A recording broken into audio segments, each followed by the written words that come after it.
Well, hello, everybody. Good afternoon. Great to meet everybody on this channel. Today, I have the great pleasure to having a session with Jerry Libbin, who is the current president of the Miami Beach Chamber of Commerce and long esteemed associate of ours. So, in on RDS Team, you already have come to know us to be a company in the market for that was recognized as a Fortune 5,000 company for fast growth, and we have many relationships like the one that we have with Jerry and the Miami Beach Chamber of Commerce to be thankful for. So, that long introduction. So, Jerry, how are you doing today? Doing fantastic, Gustavo. It's a pleasure to be with you and part of the show today. I appreciate it. You look great, by the way. And, Jerry, share with me and with South Florida a little bit about yourself and your education, your passions, and what has brought you to be in charge of the Miami Beach Chamber today. Well, it's first of all, I've been now the president and CEO of the Chamber for the past 13 years. But a little about myself. I'm married. My wife Raquel is Dominican. She and I got married in 1986. Nice. So it's been now 36 blissful years. We have two beautiful children. My daughter turned 32 on February 4th, and my son is just turning 30 on February 22nd. So they're both doing incredibly well. My daughter is a realtor with Douglas Elliman, and my son is with McKinsey Miami as a consultant. So that's terrific. Globetrotter all over the place. That is yeah. I'm assuming that in that kind of position you're exposed to. And so my own background, I really started in the nonprofit world in Jewish community center work, where I moved here from Binghamton to New York, where I was the assistant executive director of that Jewish community center for 6 years. And then I opened up the Jewish Community Center here in Miami Beach in 1982. And after 7 years there, I went into finance, and I had my own securities business and insurance business, which I still have the insurance licenses. I gave up the securities licenses because when I got hired in 2010 as the president and CEO of the Chamber, that's about 2 jobs all by itself. And at the time, I was also a city commissioner. I forgot to mention, yeah, I was elected in 2005 to represent the city of Miami Beach as a Miami Beach elected official, city commissioner. And I served 2 terms. So from 2005 to 2013, I was a city commissioner. And in 2010, I was also began my presidency of the Chamber of Commerce. So a very busy, hectic schedule, as you can imagine. I can see. I know it's hard to keep up with you with all your involvements, but you've seen so many changes in Miami Beach too. I mean, I'm sure that the whole community, and I know you're very plugged into what's going on in all areas of Miami Beach. But tell us a little bit about just a bit of the state of affairs of the city of Miami Beach. What are some of the important issues that are affecting the city nowadays? So, always traffic. And then the second most important thing is traffic. And then the third most important thing is traffic. In real estate, they say location. So people are very, very concerned about traffic.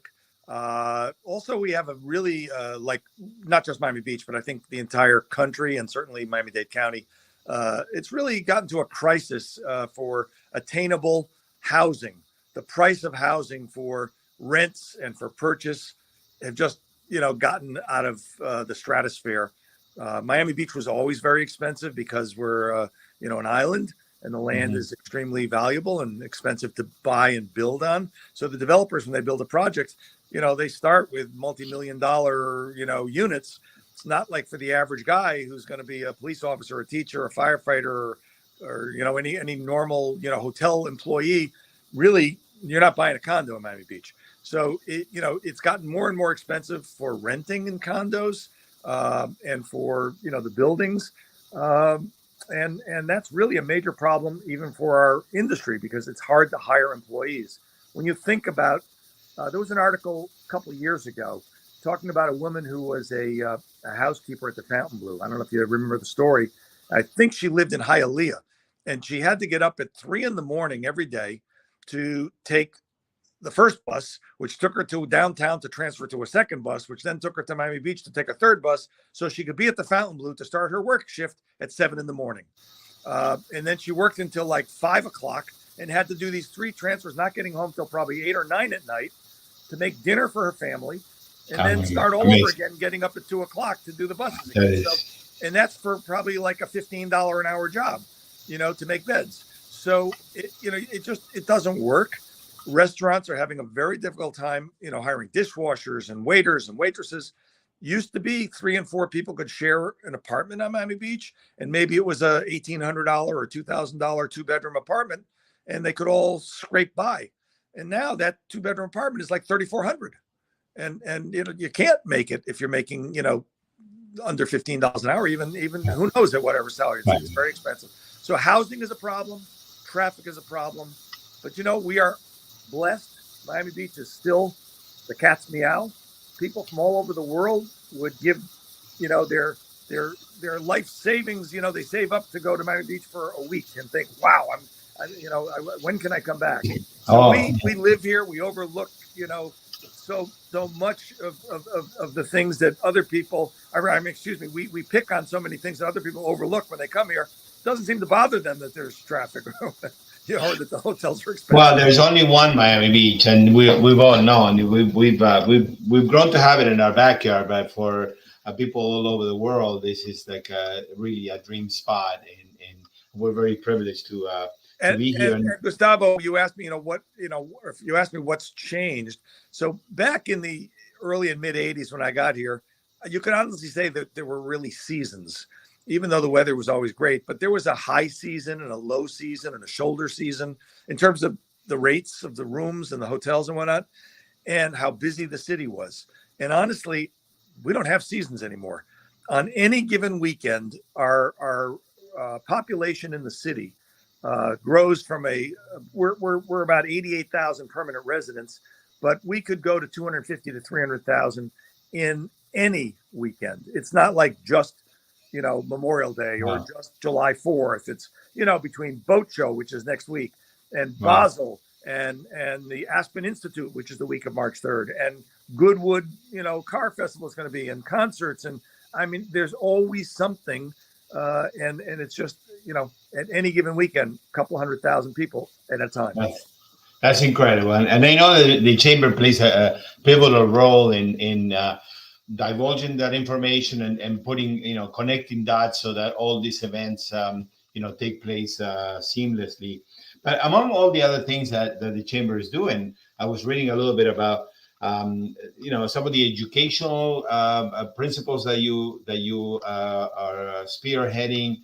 Tell us a little bit about the foundation and the educational campaigns that the chamber endorses. Sure. Thanks, Gustavo. So the Miami Beach Chamber of Commerce, like most chambers, is what's called a 501c6. That's how the IRS classifies us. So we are a business nonprofit, but not a charitable nonprofit. So I'm not an accountant. I'm not going to give accounting advice. But if you were a company and you spent marketing dollars to market or promote your company at one of our events, you probably could write that off as a business expense, a marketing expense.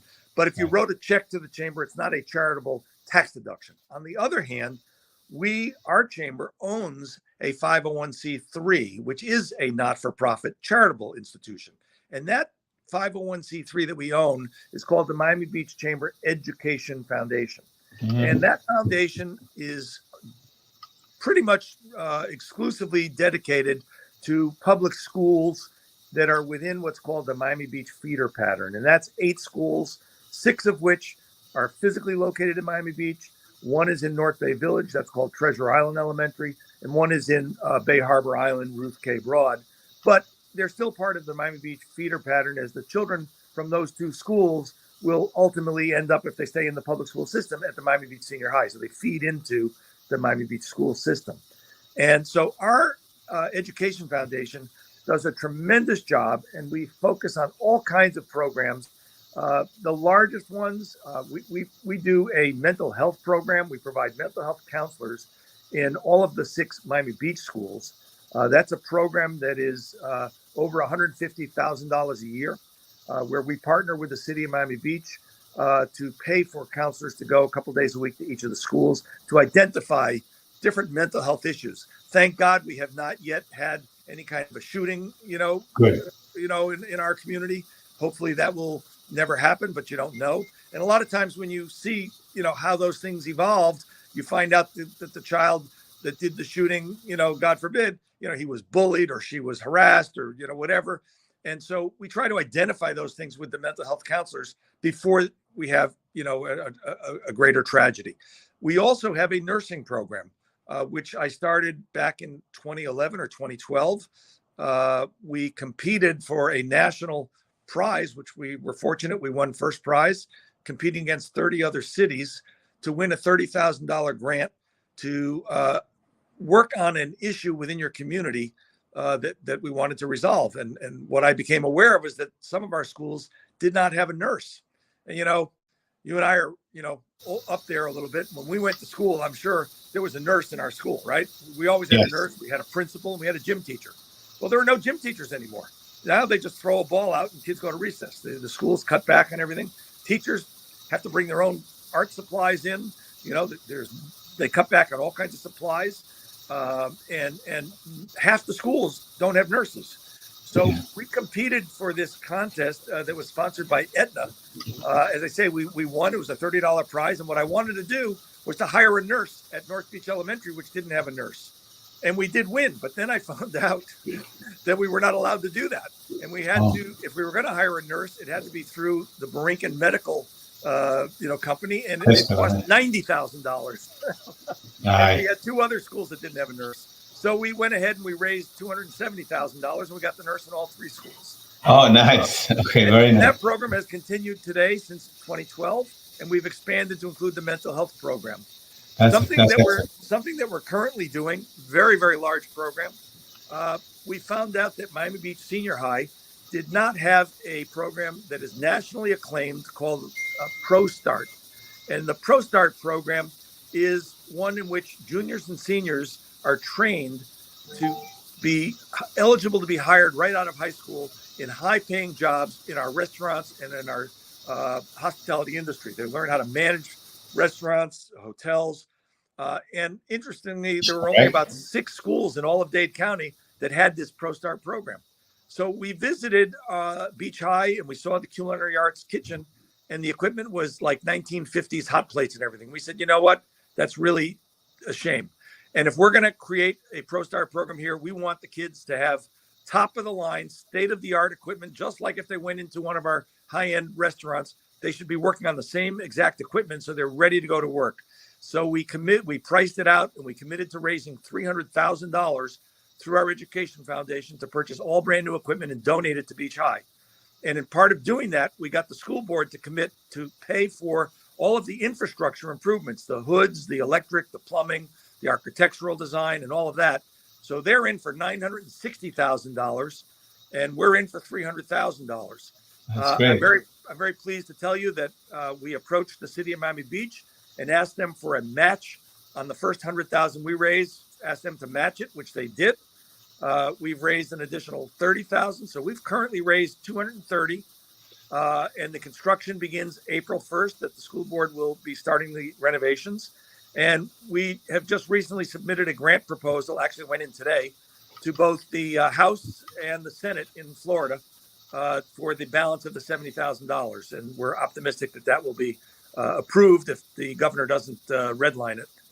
Well, that is a terrific effort. And it goes right along what you were talking about, educating tradesmen in the hospitality industry to serve the community that visits Miami Beach. So and I'm sure many of them are Miami Beach residents. It will help tremendously to acquire those employees working in local jobs, being properly trained and working well.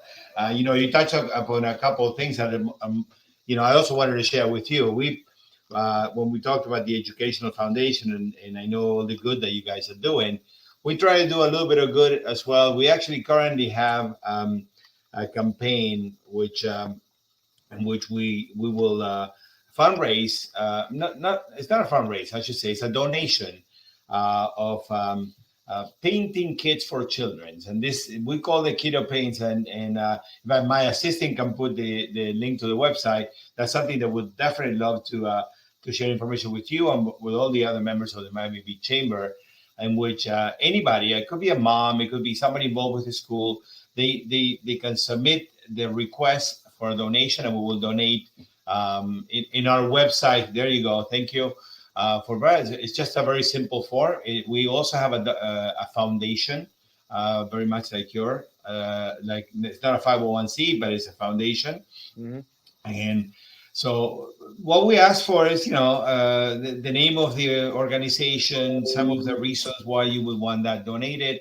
Then one of our representatives will bring these painting kits. These are painting kits that are very neat because we call them, they don't make a mess. So the pencil, the brush in itself has the water, so the kids can paint different colors and encourages creativity for all the children. And that's something that we're willing to, again, we're doing that as well to give back to. Well, that's really beautiful, Gustavo. And if you would like to partner with our foundation, I'm sure I would have, willing takers in our elementary school grades.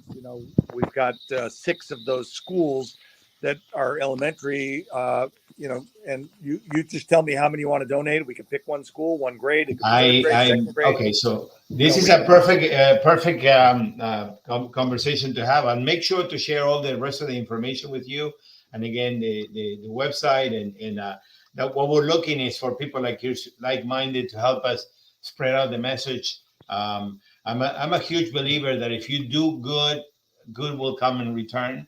And every opportunity that we have to get involved in a cause to help others, we do so. So, Jerry, you and I have met quite a few years ago, but I wanted to kind of talk a little bit about that relationship that we've developed over the years. And I know, sometimes I'm embarrassed to bring it up, but ultimately, we've been servicing the Miami Beach Chamber of Commerce, and I think you probably better tell the story a little bit better than I do. Gustavo, it'd be my pleasure, because you really have been a hero for me personally. I have to say, I mentioned that I'm now 13 years here at the Chamber of Commerce, and I was hired in March of 2010. And I was a city commissioner at the time, as I also said. So it was a very hectic time. And when I first got hired, our gala, which is our biggest event of the year, was scheduled for May 10th. I still remember, because I'm like, oh my God, I'm hired, March 10. And I'm 2 months later, we have our gala. Yeah, a big event. And they'd only sold 40 tickets. I'm like, oh my God, the budget was to sell 400 tickets. And one of the honorees still hadn't been picked. And I'm like, oh my God. So all I had time to do was to work on that gala. And once I got through, the gala, which we made a tremendous success, we ended up with 600 tickets. I started looking at the various contracts, that we had, because I knew nothing about, the financial condition of the chamber. And I saw that we had a contract with the company that gave us our copiers, and we were paying about, I don't know, $1,200 or $1,300 a month for 2 copiers. And I thought to myself, that's like a mortgage payment. It's like 2 car payments. I said, oh my God. And I don't remember if you had reached out to me, or I'm not sure how we met. I believe that we ran into each other at a BNI meeting, which was a BNI great meeting. And you came over and you said, let me take a look at what you have. And you were an absolute godsend. You were literally the first business connection that I made here at the chamber. And you were so tremendous. You basically said, listen, here's what I can do for you. And you said, these machines, one is due back. The lease comes off like in, 18 months. You have to hold on to that for 3 months. Then I'll take it and I'll store it for you. And when it's time, I'll pay and I'll ship it back to whoever it was from. The other one I can take now, and I can ship it back in 3 months. In the meantime, don't worry. I'm going to give you 2 beautiful refurbished machines that are much better than what you have. And you charge me, like, should I say? Well, whatever. No, much lesser amount. That's for sure. How about $350 a month for both machines? And you gave me the ink and the paper. Now I'm getting you in deep trouble. No, it's no trouble at all. We love to share good experiences, and obviously very kind of you sharing it with us and an audience, because ultimately many times when it comes out of a customer or a person that has been benefited from from RDS, it is a much better message. But Well, I I, think I that can absolutely say that, just given the numbers that I gave you, and it's now 13 years, that you have saved us over $100,000 in the time of our relationship, over 100,000, because it went from about 13,000 or so a year to about 4,000 a year. So 9,000 a year times 13, whatever that is, it's a lot of bananas that you saved us. Thank you it's a so big very, very number, much. and for us, this doing this conversation sometimes help us convey the your word to others that we can help, and I always say it's never a guarantee. Let's take a look, let's analyze, let's find out in what areas we can help. In our case, we were able to do so and help the chamber reduce expenses with But I think pensions. besides the expenses, Gustavo, because you're very modest, I also want to say that it's more than, I mean, the money was tremendous, but it's more than the money, because frankly, if the service wasn't good, then the money is of little value. Anytime we've had, and there are very few issues we've ever had, but when we do have an issue, you send people out, they take care of it. I think once you change the machine for us, but uh, you know, they're right on the spot if there's an issue. But the fact that we have two machines and they do everything, they staple, they collate, I mean, it's tremendous. Can't say enough. That's incredible. Thank you for that comment and that endorsement. It really means a lot to us.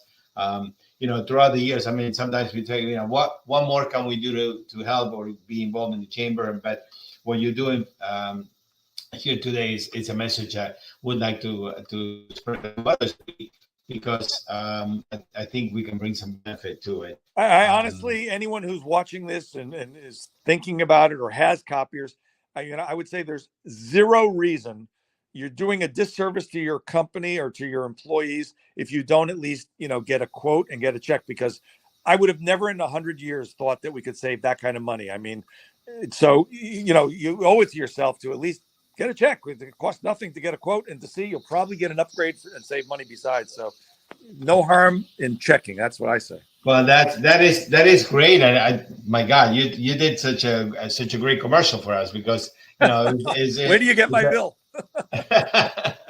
well, like I said before, we're here to help, and the what we look for is for other organizations that have issues, or maybe they don't know that they have issues, to help them analyze their current situation and come up with a recommendation.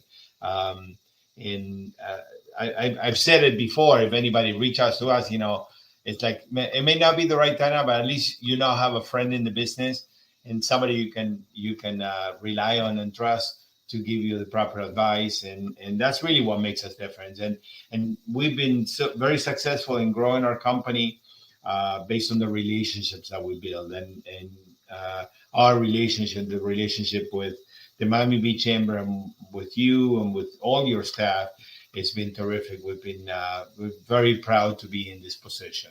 Okay, so tell us a little bit about the future for we're talking about Miami Beach and the future for Miami Beach. You're very close to what is going on in the business world. What are some of the objectives that you feel that you're as an organization are going to be heading on in the future, and enlighten a little bit of the audience about some Sure. of those things. So some of the issues that the chamber has taken positions on are the additional development of Class A office space.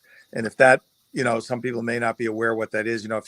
If you're looking at new construction, high-end companies that are moving to Florida from New York, New Jersey, Connecticut, California, they want to have high ceilings, at least on the ground floor, maybe 20, 30-foot ceilings. And a lot of the, old inventory, that's just not possible in older buildings. And you're not going to compete for that business to move and open up a business in Miami Beach unless you're able to provide that kind of quality building. So the zoning did not allow it in most of the city. So we had to lobby for that. We've been successful as a chamber, and there are a number of places now in the city of Miami Beach where Class A office space is permitted that it was not previously allowed. We still need to create more Class A office space, because otherwise that business goes to Wynwood or Miami or elsewhere. And it brings high paying jobs, people that can afford, it's a double-edged sword. Those are the people that can afford to live in the apartments that others can't. Yeah, for but sure. You've got the apartments anyway. Someone needs to live in them. And you've got, tremendous upside in terms of additional dollars that get spent in the community. When someone making a few $100,000 moves into the city, into a condo, whatever, they usually, their family, they spend money in the grocery store and the restaurants and whatever else. So continue. So you have to have the buildings. You also have to have the infrastructure, right, to support that, and all to support the latest and greatest communication, internet speeds and whatnot. Right.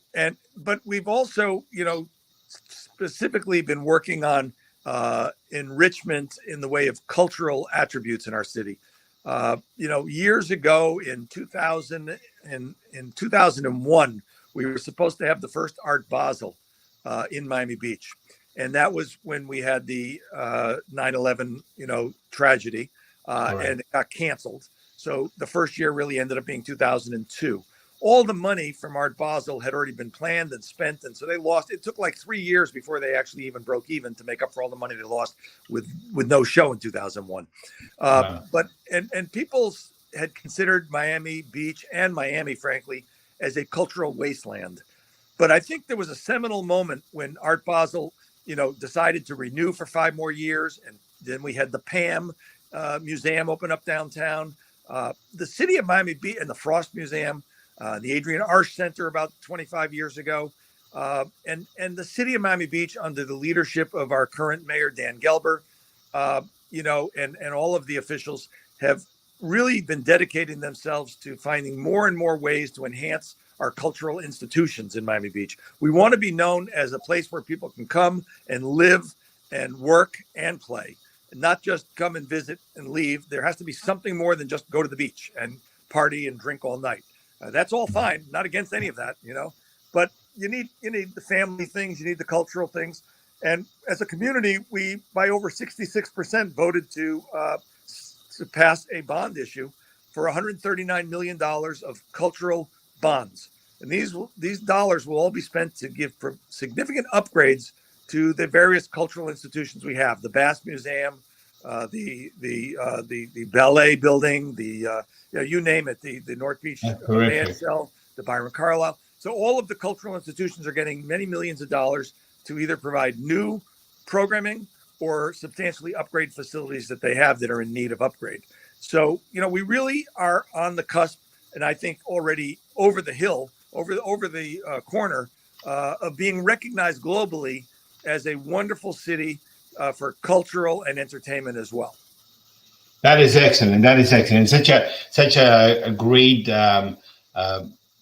rainbow of cultures that we have in Miami Beach, and now we will have them also represented and create really a home. That's what city attracts and maintains people by the cultural events that they can offer. And I'm glad that you're doing all those things. Jerry, I promised to take just a few minutes of your time. I didn't want to take all day. I know you're a busy man. And I want to thank you again for joining this RDS Talks. Like I told you, it'll be nothing more than a conversation. Your endorsement has always been a motivator for me, and a motivator to do better and to do better for others. And I'm very pleased of having accomplished that with the chamber. So I wanted to. We're going to put a couple of links in there and make sure that there's a link to the chamber, and so that people can really find out more about the chamber and about some of the programs that it offers. And we would like to ask anybody doing business in Miami Beach, or thinking about doing business in Miami Beach, or in the general, to reach out to the Miami Beach chamber, where they're going to find an organization that is really there to support them.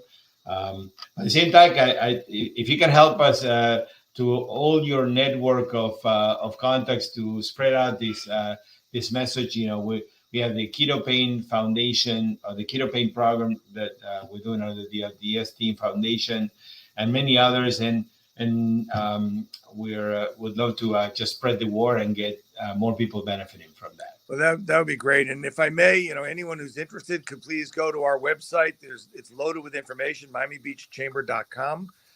You can scroll around. You can see a list of our members. You can see our leadership. You can, you know, see the activities. There's a calendar. Those are our various councils. We have a council for almost any kind of business, and all of the meetings are basically open to people to join and participate. But you can log on to our calendar of events and scroll forward and back and see, you know, there's something going on almost every single day. Tomorrow morning at 8:00, we have a real estate council meeting. So, you know, always something going on. And we appreciate, Gustavo, the opportunity to join you today. Thank you so much, Jerry. You have a great day, and we'll be in touch as usual. And once again, thank you again for your words of encouragement. Thank you. Be well, everybody. Thank you so much. Thank you. You have a great day. Bye-bye.